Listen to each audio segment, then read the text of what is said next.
Loch Ness, the most famous loch in all of Scotland. This is home to the famous Loch Ness monster and is the largest freshwater loch in the entire country. But is the Loch Ness monster actually real? And if so, can you actually find her? Join me as I attempt to try and find the Loch Ness monster. Oh wait, there she is!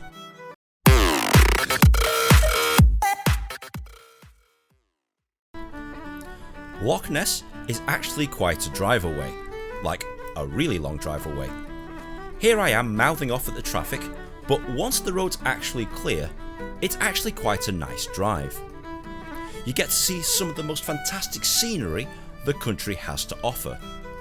Rolling hills, lovely lochs, and generally, even if the traffic's a little slow, you don't mind if you get scenery like this. You do get to see some pretty cool things along the way, like this commando memorial, which is in the middle of a field, around some hills in the middle of nowhere for some reason, and some of the most scenic landscapes that you'll find in the entire country, be it Scotland, England or whatever. One of the must-see things you have to do is this, Urquhart Castle. This castle lies on the banks of Loch Ness. It's a ruined castle, don't get me wrong, but this offers you the best viewpoints of the entire loch that you'll ever see. And I highly recommend that you do this first, mainly because it gets quite busy, especially on a nice day like today. You get put through this video presentation when you first come in, and then they reveal the castle to you, which is pretty wow factor really. And you get to see some amazing little artifacts that they dot around the castle. Take lots of pictures guys, and seriously take your time to explore every single corner of the castle, because there is a lot to see. Admittedly, you've got to watch your footing because it's actually quite steep in places, but if you don't mind that, this place is stunning. You know, I go to a lot of castles, especially when I'm here back home in England, but this one's slightly different, and the reason why is because of that. I mean, take a look at that. Take a look at that scenery. I mean, I know you can't see it because there's a freaking tree there, but look at that, huh? You're right on the edge of Loch Ness, so you can go monster spotting if you want to. But yeah, guys, really, really cool place. Lots of historical enactors are here to educate you, but even if you're not interested in that, this is the most fantastic place to chill out and to just soak in the Scottish culture, the scenery and the heritage, which is pretty damn awesome. I couldn't find the Loch Ness monster from here in the castle, so now it's time to try and find her in the water. You could take a boat ride around Loch Ness, and there's plenty of companies that will offer you a boat ride, and they're not too hard to find. Obviously, don't do the boat ride if you are seasick, but it does give you some unique perspectives of the loch that you wouldn't find in the land or the air. You get to go past the castle, which gives you some great photo opportunities. So even if you don't like boats, I highly recommend that you actually do a boat tour, as it gives you a fantastic view of the loch.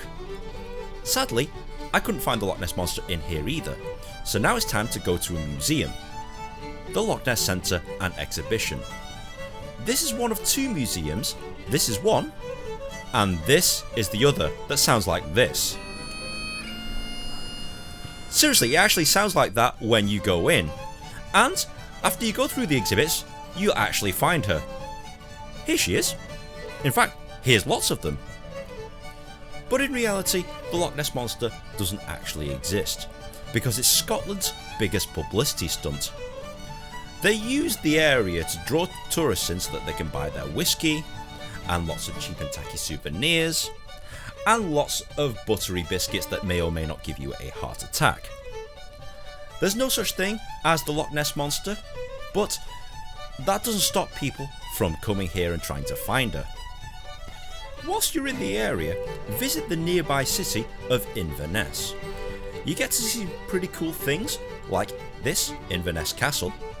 you get to sample some whiskey. There's lots of places where you can sample whiskey, and there's lots of places where you can buy cheap whiskey, which is always a good thing, and visit a Scottish pub while you're here.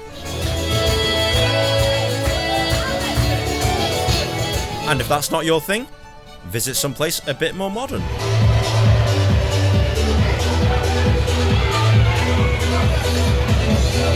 Okay, Nin, I'm sold. What do I need to do? Well, like I said, to get here to Loch Ness, you're going to have to drive. There's no real substitute for driving here, and it's a pretty long drive away from anywhere. If you do want to go into the castle, that's relatively cheap, and I highly recommend that you visit on a day where it's sunny and you get here early so it's nice and quiet.